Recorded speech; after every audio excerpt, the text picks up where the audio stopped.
Super, చాలా చాలా చక్కగా చాలా అందంగా చెప్పారు. మీరు కూడా చాలా అందంగా అన్నారు. ఎస్ క్రాంతి గారు, చాలా సినిమాల్లో చేస్తూ వచ్చారు, ఆర్టిస్ట్గా చాలా పరిచయం. దేవుడు మీకు అంతే అందమైన గొంతునిచ్చాడు.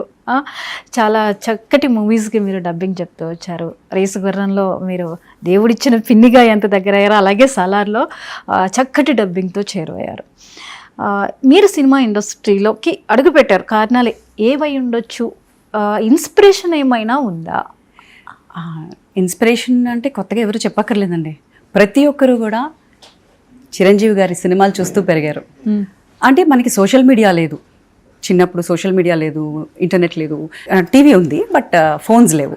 సో మనకి తెలిసిన ఏకైక ఎంటర్టైన్మెంట్ ఏంటంటే సినిమా. సో సినిమా అంటే చిరంజీవి గారు, ఆయన సినిమాలు చూస్తూ పెరిగాం. అండ్ ప్రతిరోజు మన లైఫ్లో కూడా అవే మాటలు, అవే డైలాగులు, అదే బిహేవియర్. తిట్టుకోవాలన్నా, కొట్టుకోవాలన్నా, ప్రేమగా మాట్లాడాలన్నా అన్నిటికీ కూడా అవే డైలాగ్స్. సో అలానే పెరిగాం. And he's the inspiration. Okay.